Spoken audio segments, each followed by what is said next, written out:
Într-un mic sat, ascuns între dealuri verzi și păduri dese, trăia o fetiță pe nume Maria. Maria era o fetiță cu părul lung și castaniu, care iubea să privească cerul și să viseze cu ochii deschiși. În fiecare zi, când se trezea dimineața, își imagina că ar putea zbura, nu doar deasupra satului, ci până la curcubeu.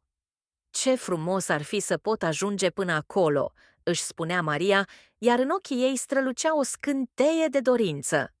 Maria nu știa încă dacă visul ei putea deveni realitate, dar știa un singur lucru: atunci când îți dorești ceva cu toată inima, visul tău poate prinde aripi. Și într-o dimineață, când razele soarelui pătrundeau timid prin feroneria ferestrei, s-a întâmplat ceva uimitor. În fața casei ei, pe câmpul verde, plutea un balon uriaș, plin de culori. Era un balon mare, strălucitor, cu roșu, galben, verde și albastru, care se mișca ușor în vânt. Maria s-a apropiat cu pași mici, fără să scoată niciun cuvânt, cu ochii mari de uimire. "Cum a ajuns acest balon aici?" s-a întrebat ea. Balonul părea că o așteaptă. Maria și-a întins mâinile spre coarda balonului, iar acesta s-a ridicat încet, ca o pasăre care se pregătește să zboare. Fetița nu a mai stat pe gânduri și a urcat în balon, simțindu-se ca o regină a cerului. "Astăzi voi ajunge la curcubeu," și-a spus ea cu un zâmbet larg pe față. Balonul a început să se ridice, iar Maria se simțea ușoară și liberă, ca o pasăre care își ia zborul. Cu fiecare metru, satul se micșora din ce în ce mai mult, iar Maria privea în jos și vedea casele și drumurile mici cum deveneau din ce în ce mai departe. "Uite lumea mea de jos cu pădurile și câmpurile! Totul este atât de frumos din înălțimi," gândea Maria, în timp ce vântul îi flutura părul și o mângâia ușor pe față. Pe măsură ce balonul urca, Maria se apropia tot mai mult de nori. Nori albi, pufoși și jucăuși, care păreau că o îmbrățișează. "Vreau să ajung la curcubeu," și-a spus Maria cu ochii plini de visuri.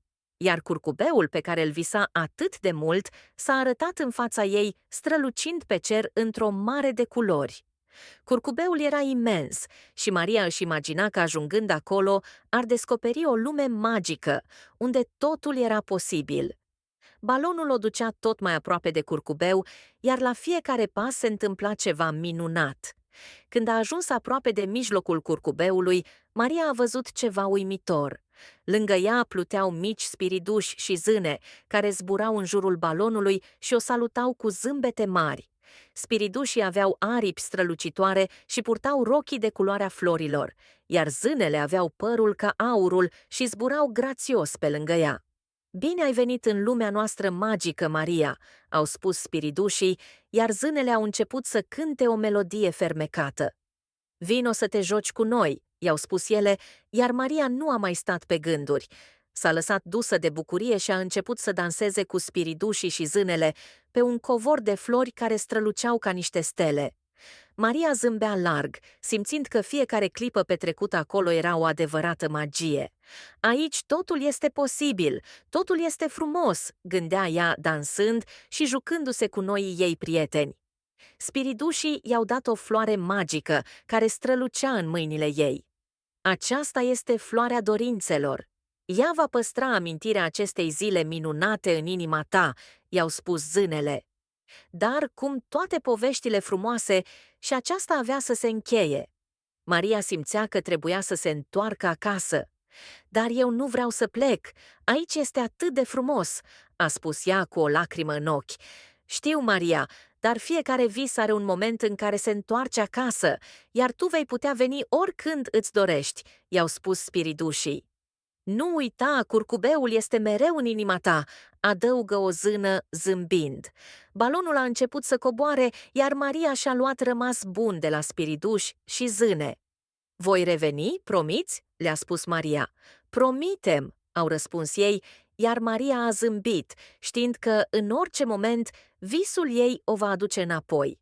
Pe măsură ce balonul o cobora spre satul ei, Maria se simțea liniștită și fericită. Când a ajuns acasă, a privit cerul și a știut că va continua să viseze, căci fiecare vis este ca un balon care te poate duce oriunde vrei tu. Și așa, Maria a înțeles că visurile nu se termină niciodată. Chiar dacă nu te afli întotdeauna în lumea lor magică, ele trăiesc mereu în inima ta și de fiecare dată când privești cerul, poți simți magia curcubeului care te așteaptă. De atunci, Maria zâmbea mai mult ca oricând. Știa că, dacă își dorește cu adevărat ceva, nimic nu o poate opri. Și visul ei zburase deja până la curcubeu.